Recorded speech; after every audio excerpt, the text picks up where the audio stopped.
بقول لك لو سمحت، ايوه ممكن بس كوبايه نسكافيه وميه؟ تمام ماشي اهي.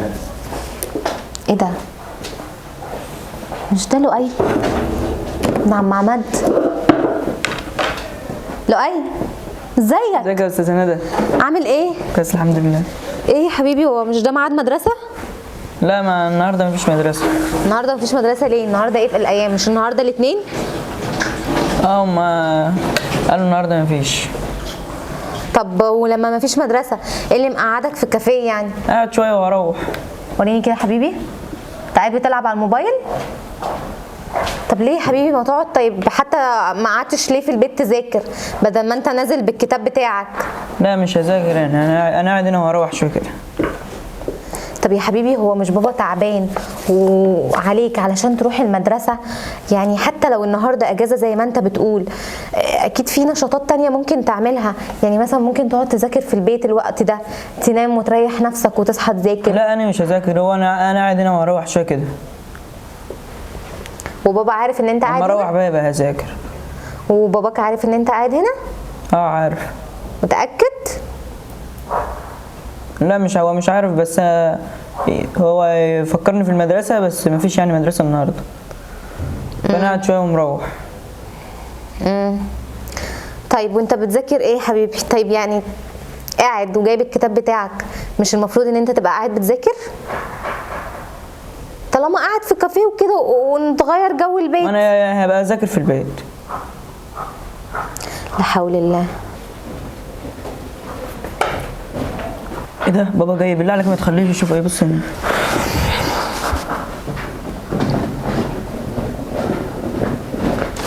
السلام عليكم. السلام ورحمه الله وبركاته. امورنا يا حاجه، تشرب حاجه؟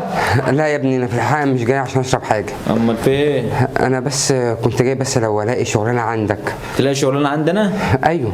بس انت سنك يا حاج كبير قوي، شغل ايه اللي تشتغله هنا؟ لا ما تقلقش يا ابني، انا ممكن بص اغسل لك كل الحاجات اللي عندك دي، اوضب لك الكراسي، ما تقلقش يعني. برضو انا مش قلقان من حاجه، بس يعني الشغل هنا بنحتاج شباب صغيره وكده. لا الحمد لله الصحه موجوده. بص يا ابني، انا بشتغل الصبح عندي كده في شركه، وهاجي بعد ما اخلص الشغل ده هاجي عندك انت الشغل بالليل. طب وانت اللي يجبرك على كده؟ طب ما انت شغال اهو يا حاج. معلش يا ابني، اصل انا ابني في الثانويه عامه. ابنك؟ ايوه. ربنا يخليه لك. الله يكرمك. كل مصاريف تقلت عليا قوي، وانا مش هقدر اساعد يعني بالشغلانه دي، فلازم انا اجيب شغلانه تانية جنبها عشان اسد بس على مصاريف الثانويه عامه. انت عارف الدروس غاليه قوي وكتيره. خلاص ماشي يا حاج، بكره كده ان شاء الله عدى عليا تيجي تشتغل. انا كده شغال هنا لوحدي، هنقسم الورديه ورزق ورزقك على الله. ربنا يكرمك يا ابني، وما تقلقش ان شاء الله هتلاقيني زي الشاب بالظبط، ما يغركش شويه الشعر البيض دول. سلمها لله يا حاج، ربنا يرزقنا ويرزقك. خلاص هاجي لك يعني ان شاء الله من بكره. من بكره بس تيجي بدري. لا هاجي من بدري ان شاء الله. خلاص ماشي. السلام عليكم. وعليكم السلام ورحمه الله وبركاته. الحمد لله ما شافنيش. شفت يا لؤي؟ شفت باباك؟ باباك جاي يشتغل ويدور على شغل علشانك وعلشان تعليمك وعلشان مصاريف الثانويه العامه. انا اعمل له ايه؟ ما انت يا لؤي انت كده غلط. هو تعبان عليك وبيحاول يساعدك على قد ما يقدر، وانت كده مش بتساعده خالص. لا هو يستاهل، انا اصلا قايل له مش عايز ادخل ثانوي عام. ثانوي عام تقيله. ماشي يا لؤي، ما هو اكيد عنده حلم عايز يحققه فيك. يعني طبيعي اي اب بيبقى نفسه ابنه يطلع احسن حاجه في الدنيا، وهو عايز يشوف فيك ده. ماشي، بس انا ما كنتش عايز ثانوي عام وكنت قايل له، هو اللي غصب عليا كده.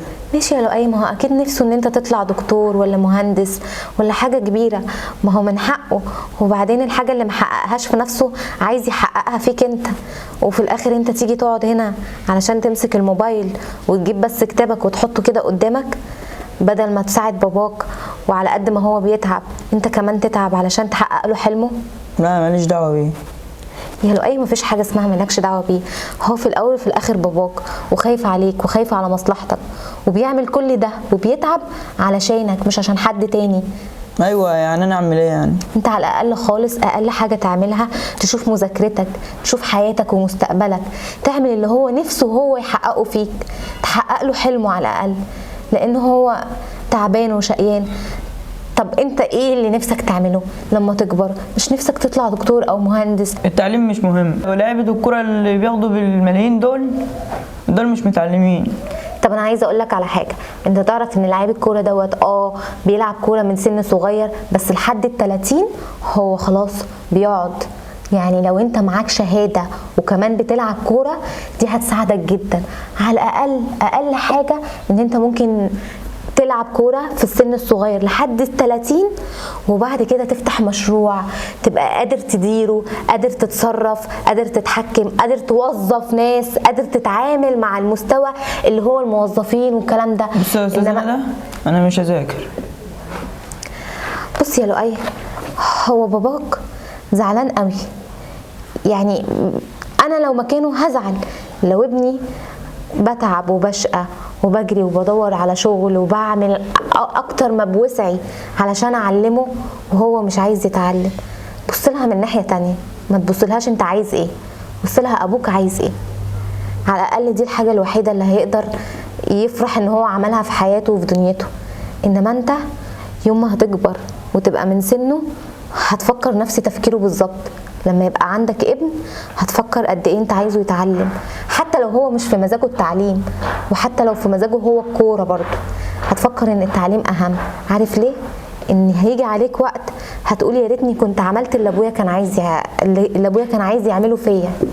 فكر فيها، وانا والله العظيم مش هضغط عليك اكتر من كده. وعامة محدش غاصب عليك، بس انت لو نزلت حقيقي واشتغلت اي شغلانه من اللي بيشتغلوها الناس القليلين هتتعب وتتمرمط وهتحمد ربنا على نعمه ابوك، بس هيبقى فات الاوان. فكر فيها كويس. بفكر. ماشي يا لؤي، بعد اذنك.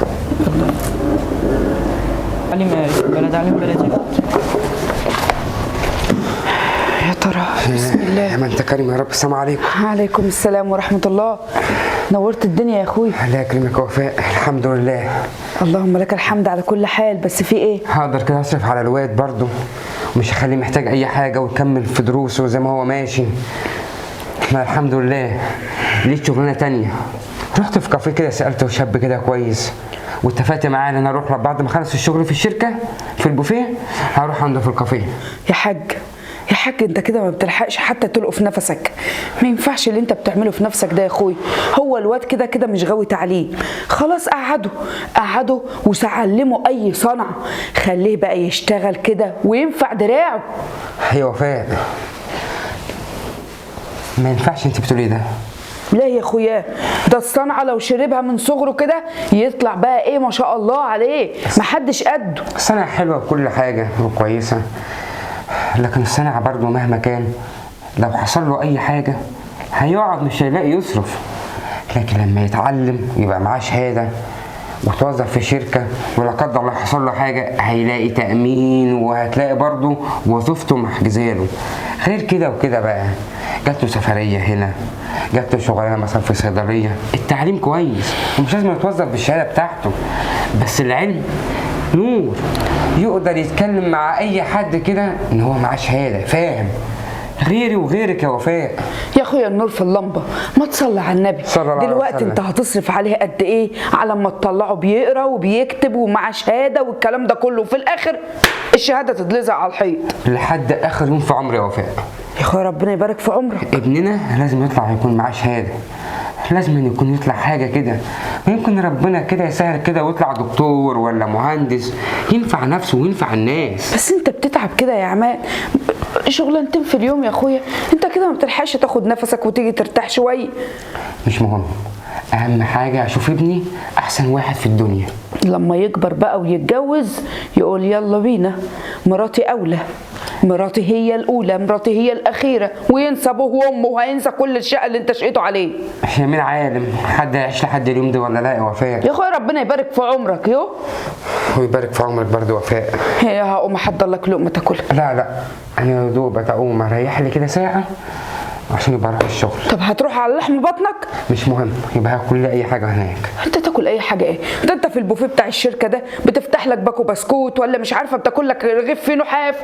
في ايه يا عماد؟ انت عارفه يا وفاء انا امتى احس ان انا شبعان ومرتاح؟ لما اشوف لؤي ده متخرج ومعاه شهاده يبقى قد الدنيا، مش مهم بقى ربنا يحقق احلامك ويهدهولك قادر يا كريم. امين يا رب العالمين. امين يا رب. ماشي يا اخويا، اعمل لك شاي طيب؟ لا انا هريح شويه. ربنا يريح قلبك. هو انا يعني هبقى مبسوطه يعني لما ابني يسيب المدرسه؟ بس غصب عننا. شايفاك شقيان رايح جاي يا عماد، وربنا اللي عالم الدنيا مدوخاك قد ايه معاها. يلا ربنا يحقق لك اللي في نفسك. بس ايه رايك في المكان هنا؟ هعلمك في السواقه. طب لو سمحت هتاخد مني كام يوم تعلمني؟ لو سمحت؟ ايه لو سمحت دي؟ ايه يا ابني الاحترام اللي انت فيه ده كده؟ انت كيوت ليه كده؟ ايه عايزك تفك. انت من ساعه ما جيت للكافيه كده وانت قافش، ما تفك كده. ايه يا اسطى؟ ايه يا اخويا؟ ايه يا صاحبي؟ ايه يا حبيبي؟ الكلام ده. لكن لو سمحت وبعد اذنك والكلام ايه ده؟ خليك عيل فريش كده واضحك. ماشي. ما تبقاش عيل كئيب كده. ماشي؟ ماشي. وفك كده ما تقلقش.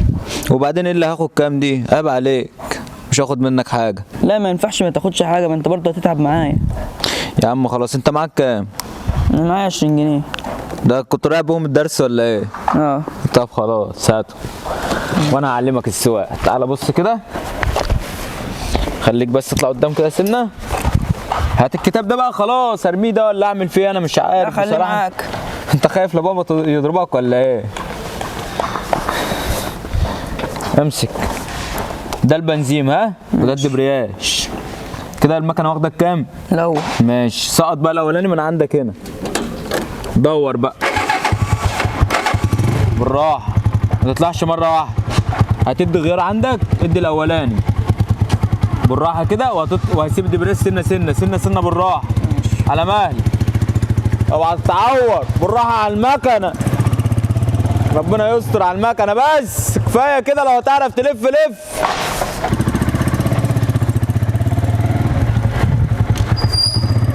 بالراحه يا حبيب اخوك، بالراحه على المكنه.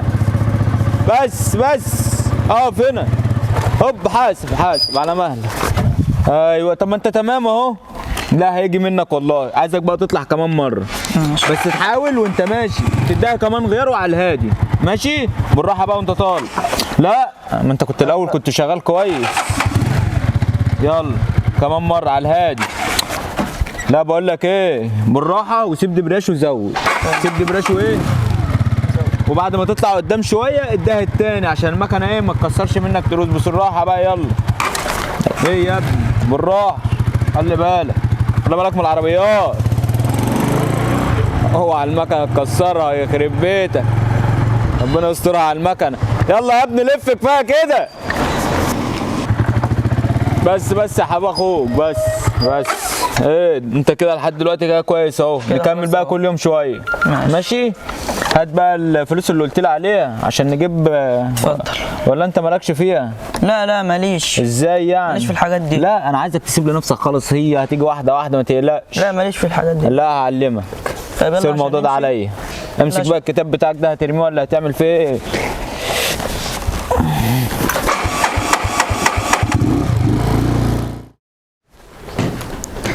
يا رب. لؤي. ايه يا ماما؟ تعالى يا حبيبي، ما حسيتش بيك. قول سلام عليكم يا ابني. تعالى اقعد. ايه يا حبيبي؟ مالك كده تايه كده في ملكوت الله؟ مالك يا ابني؟ فين يا امي؟ تايه فين؟ طب يا ابني بالله عليك عايزاك تسمع كلام ابوك. مفيش حد هيحبك في الدنيا يا ابني قده، ولا حد هيخاف عليك قده. يا امي انا قلت لكم كذا مره ما اذاكرش انا. يا ابني راضي ربنا فيك. هذاكرش. عشان خاطر ده هو عايزك تشوف احسن منه هو شخصيا. عايز يشوفك يا ابني احسن من الدنيا. لا انا قايل له مش حابب انا المذاكره. ما هي مش بالحب يا ابني. المذاكره دي يا حبيبي يعني علم، يعني يا حبيبي كده فكر الراس يكون تعرف كل حاجه. انا صحيح مش متعلمه وما فهمش كتير في الكلام اللي تعرفوا تقولوه، لكن انا اعرف ان العلم يا ابني فعلا على راي ابوك العلم نور يا حبيبي. احنا ما حلتناش غيرك عشان خاطر يا ابني نفتخر بيك كده قدام الناس ونرفع راسنا نقول ابننا دكتور قد الدنيا. امي انا قلت لك كذا مره مش هذاكر انا. لا حول ولا قوه الا بالله العلي العظيم. انا مش عارفه تعب ابوك هيفضل لغايه فين وانت منشف راسك قصاده. انا مش هتعلم وابوك يقول لك اتعلم، وعايشين في دوامه. طب والراجل اللي ظهره محني عليك ده يا ابني المفروض اقول له ايه بس؟ يا رب الحل عندك انت بقى. بقول لك ايه لو سمحت، نعم يا استاذ. هو الشاب الصغير اللي كان معاك ده انت اخدته كده ورحته فين؟ الشاب الصغير؟ انت قصدك على العيل اللي هو تحس ان هو عيل نايتي ده وبتاع بابا وماما؟ ما علينا، خدته ووديته فين؟ لا ده كان عايز يتعلم السواقه، كنت بعلم فيه. يتعلم السواقه؟ ده لسه صغير عن انه يسوق مكنه زي كده. يسوق؟ لا بسم الله ما شاء الله عليه هيجي منه.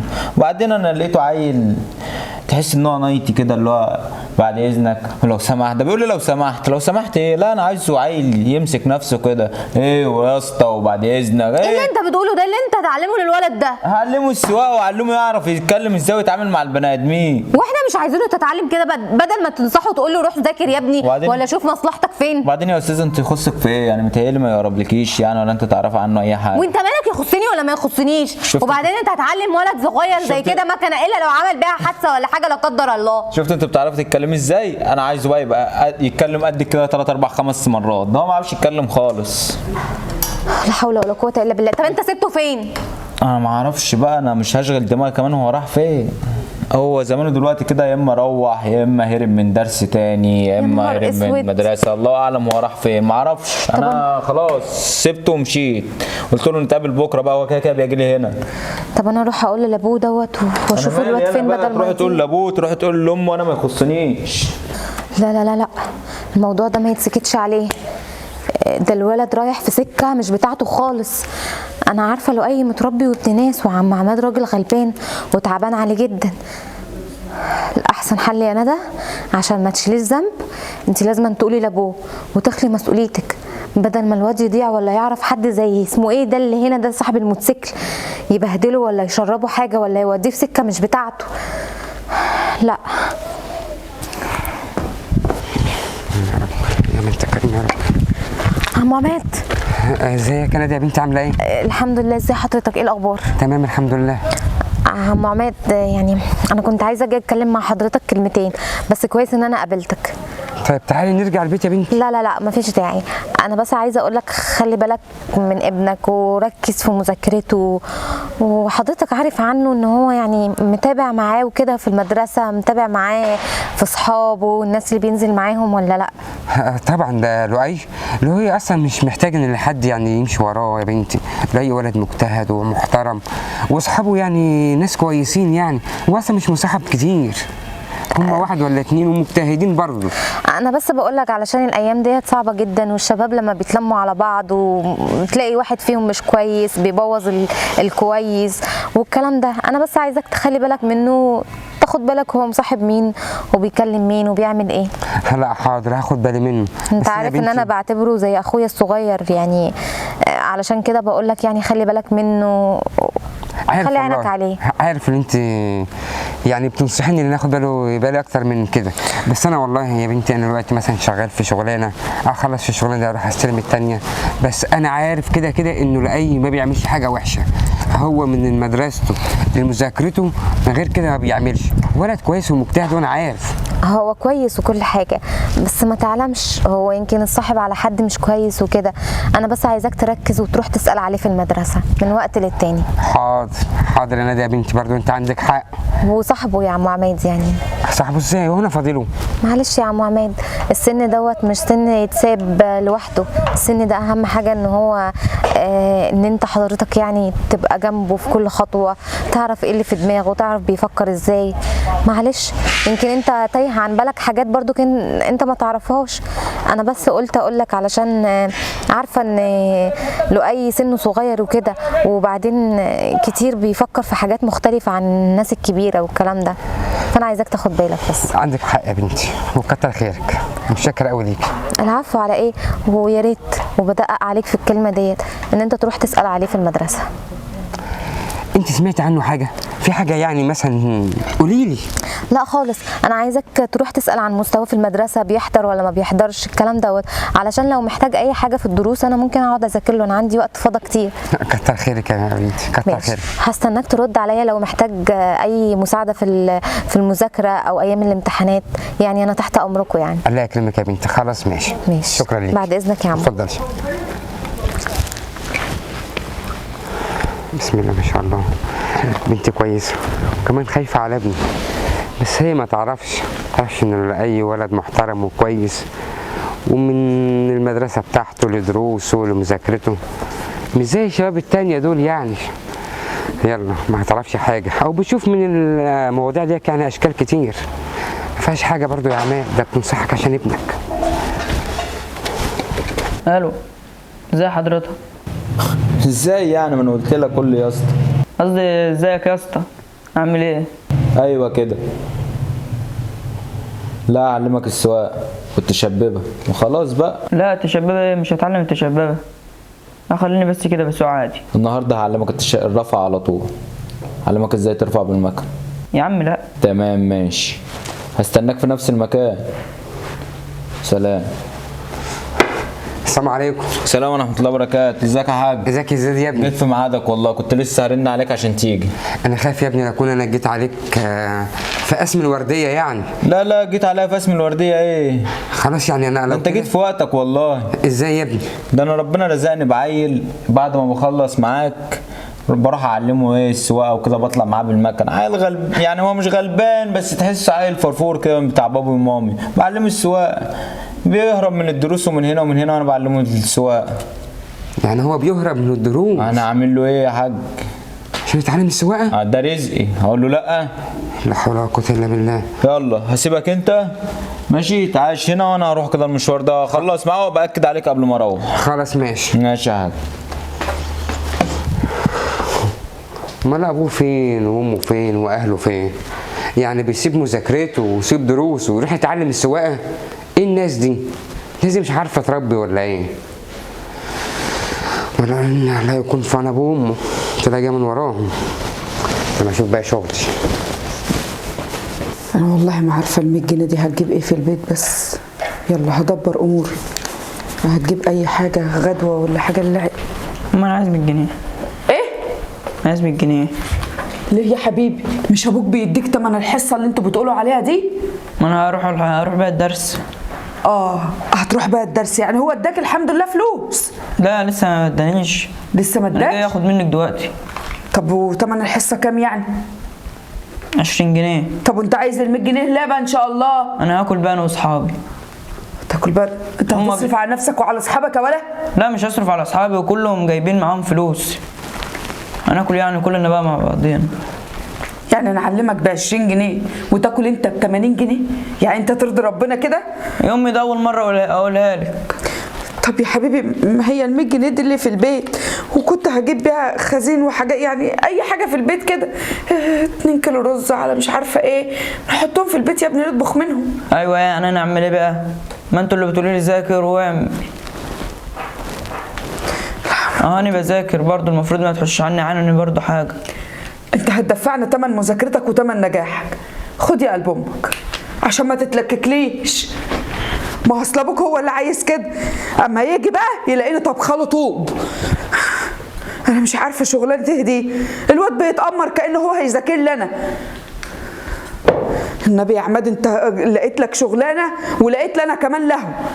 اعمل ايه هنا دلوقتي؟ ال100 جنيه اللي كنت محتاره فيها هي طارت. هروح فين واجي منين يا رب؟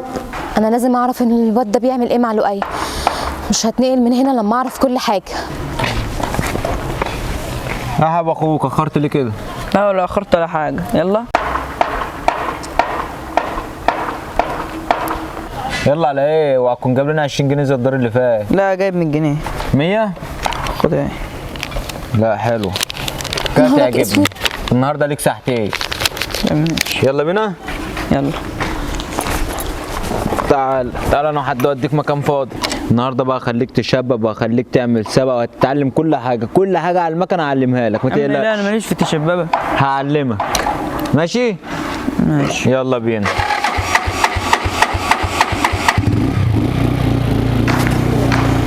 يا نهار اسود، بقى هيعلموا سباق والبتاع اللي اسمه ايه، التشبشب ده ولا ايه؟ لؤي صغير قوي على ركوب الموتوسيكل. لا حول ولا قوه الا بالله. وكمان لؤي بيدي الفلوس بتاعت الدروس ولا اللي ابوه تعبان فيها للواد ده. طب اعمل ايه؟ طب انا المره اللي فاتت ما قدرتش اقول لابوه، ما عرفتش. دلوقتي اعمل ايه بس يا رب؟ بقى اروح احذر ابوه ولا اعمل ايه؟ يا رب يا رب استر عليه. بص بقى، انت امبارح عرفت انت هتعمل ايه، ماشي؟ ماشي. مش عايزك تنسى. يلا وريني تجربه كده النهارده في السوق كده المكنه شويه، ووريني شوفك حفظت ولا ايه. بالراحه. لا يا استاذ اهو هاجي منك والله. لف بقى وارجع. ها ام الكتاب اللي انت داير لي بيه ده.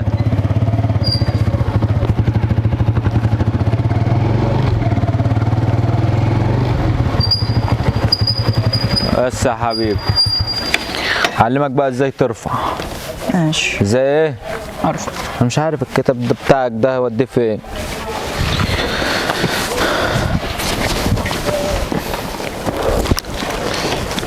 ما ينفعش طبعا ترفع على التاني ولا على التالت، لازم يكون الاولاني طالما انت لسه واقف، ماشي؟ وتروح ايه؟ ماسك دبرياج، تروح دايس سنه فرامل وتروح ايه؟ سايب دبرياج مره واحده، بس ما تسيبش جامد هتلبس في الحيط. واحده واحده، ماشي؟ انت كريم. عم عماد، عم عماد الحق ابنك لؤي. ماله؟ متعرف على الواد اللي هنا شغال هنا دوت اللي اسمه زياد، وبيعلمه سواقه الموتوسيكلات، وبيقول له هخليك تدخل في سباقات، وبيرفعوا حصان بالموتوسيكل وبيعملوا حوادث بيه. يا عم عماد الحق ابنك، وبياخد منه فلوس الدروس. انا كنت عايزه اقول لك من بدري، بس انا قلت احذرك الاول. بص يا عم عماد، ازاي انا شغال ورديتين عشان اقدر اوفر له فلوس عشان يقدر يكمل تعليمه ويتخرج ويبقى حاجه. في الاخر يروح يتعلم سواقه المكن والموتوسيكلات مع مين؟ مع زياد اللي هنا. المشكله ان الموتوسيكلات خطر قوي، بيسابقوا بيها في وسط العربيات وبيمشوا بيها بطريقه وحشه. انا شفت كذا مره وانا راكبه كده رايحه الشغل ولا جايه من الشغل، بلاقي شباب صغير يا عيني بيلفوا قدام العربيات، ويا عيني بجد اهاليهم ما بيبقوش عارفين عنهم حاجه. عشان خاطر يا عم عماد الحق ابنك. لا حول ولا قوه الا بالله. انا مش عارف اعمل ايه يا بنتي، ده انا ظهري اتقطم من كتر الشغل وان انا احمل على نفسي كل ده عشان انا بس رايد له كده دنيا حلوه، رايد له كده اللي هو يبقى حاجه كده ما بين الناس، دكتور مهندس مدرس اي حاجه غير انا. انا عارفه يا عم عماد ان انت تعبان عليه والله العظيم. انا عايزه اقول لك كمان ان هو بيديله فلوس الدروس، بس انا عايزه افهمك حق على حاجه واقول لك على حاجه يا عم عماد. هو مش هيجي بالعنف، يعني مش هينفع تضربه ولا تعمل معاه ولا تزعق فيه. طالما ابنك دماغه مش في التعليم يا عم عماد، خده من ايديه ونزله ووديه يتعلم اي صنعه، ولما يتبهدل ويعرف ان الله حق ويعرف المرمطه اللي على جد، هيرجع ويقول حقي برقبتي، وهيرجع يفتح الكتاب غصب عنه. طب وده فكرك اللي انا لما اوديه بايدي كده لاي صنايعي ولا يتلم على بتوع ورش ولا بتوع تكاتك ولا الكلام ده، ابني مش ممكن يضيع مني؟ ما انت نزله للصنايعي ورشه، نزله في حاجه كويسه برضو. لما يتعلم ويعرف المرمطه ويعرف البهدله من حد غريب، هيعرف ان هو عمره ما هيسيب الكتاب تاني، وهيعرف ان العلام بالنسبه له احسن. هيبقى قاعد واكل شارف قاعد في البيت ويقعد يذاكر احسن ما يتمرمط ولا حد يشخط فيه ولا حد يكلمه بطريقه وحشه. هيعرف قد ايه ان التعليم مهم. عشان خاطري يا عم عماد، بس ما تمدش ايدك عليه ولا تزعق فيه. قول له طالما انت مش غاوي التعليم، تعالى اتعلم لك صنعه احسن، ده الحل الوحيد. فكرك كده يعني؟ بصراحة ده الحل الوحيد، لان انا اتكلمت مع لؤي مرة وحسيت ان هو مش عايز يتعلم ولا حابب جو التعليم، وشايف ان ميسي وغيره من لعيبة الكورة مش متعلمين، وكده كده لعيبة كورة، بس دول غيرنا. ربنا يسهل. خلاص انا ده مش شاكر قوي يا بنتي، مش شاكر على اللي انت عملتيه وتعبك ده. لا شكر على واجب، لا شكر على واجب يا عم عماد. اهم حاجه تلحق ابنك لسه صغير، ربنا يخليه لك يا رب ويتربى في عزك، وعلى الاقل تعبك ما يروحش على الفاضي. ماشي يا بنتي، كتر خيرك. اهو انت يا كابتن، فين الشاب اللي كان معاك؟ انت كل يوم تيجي تسأل على الشاب ولا في ايه؟ لا ايه يعني؟ فين الشاب الصغير اللي كان معاك اللي انت كنت بتعلمه على السكوتر ده ولا على الموتوسيكل ده؟ زمانه روح. زمانه روح؟ وبتاخد شاب صغير كده مش خايف عليه ان السكوتر ولا الموتوسيكل دوت تعلمه في وسط العربيات وفي وسط الشارع، الا لو جراله حاجه. برزق من وراه، اعمل له ايه يعني؟ ايه بترزق من وراه؟ حرام عليك، ده بدل ما تقول له شوف تعليمك. انت دماغك بقى فكك مني. استنى بس، استنى يا زين يا عم عماد، لا عايز تروح روح انت، جري روح. انت عارف الشاب اللي انت بتعلمه ده على الموتوسيكل وبتاخد منه الفلوس ده يبقى ابني. ابنك؟ ايوه ابني. ابنك ازاي اللي انا يعني؟ طافح عليه الكوتا عشان يكمل تعليمه ويطلع حاجه كويسه. هو ده اللي انت كنت بتقوله في ثانويه عامه؟ ايوه هو ده. تخيل انت بتضيع مستقبل ولد في ثانويه عامه بدل ما تنصحه بس أنا وتقول له لا معرفش. ذاكر. انا ما اعرفش حاجه زي كده. يا اخي من غير ما تعرف، مش تسال الاول هو بيجيب الفلوس دي منين؟ طب يا ابني انت بتذاكر ولا لا؟ اهلك يعرفوا ولا لا؟ بدل ما يا ابني انت كده بتضيعه وبتاخد فلوسه حرام في حرام. ما هو بدل ما يروح يضيع فلوسه بره، قلت يبقى انا اولى بيها. انت اولى. يا شيخ اتقي ربنا بقى، اولى بايه؟ بتاخد فلوس الطفل المفروض يروح ياخد بيها دروس، بتاخدها وتحطها في جيبك عشان تعلمه على الزفت ده. يا ابني حرام عليك ما تعملش كده تاني. ماشي. اللي يجي لك على سكه في حاجه زي كده قول له انا ماليش دعوه. وانصحه انصحه. انت اتعلمت ولا لا؟ انا متعلم. طيب ما اتعلم تنصحه هو ايه؟ كمان يتعلم. معايا دبلوم. دبلوم. ماشي يا سيدي، شكرا بالدبلوم بتاع حضرتك. ماشي، العفو يا بالنسبه حاج. لشغلك مش محتاج شغل تاني. السلام عليكم. وعليكم السلام.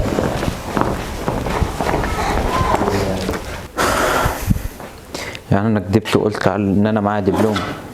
يا ريتني كنت متعلم ولا معايا شهاده حلوه ولا معايا اي حاجه. بس اعمل ايه؟ ده انا اتحركت حتى اقول لكم ان انا مش متعلم، وكدبت عليكم وقلت لكم ان انا متعلم. يلا ربنا يصلح حال ابنك ويصلح حال الجميع. اعمل ايه يا رب بس؟ حاج عماد،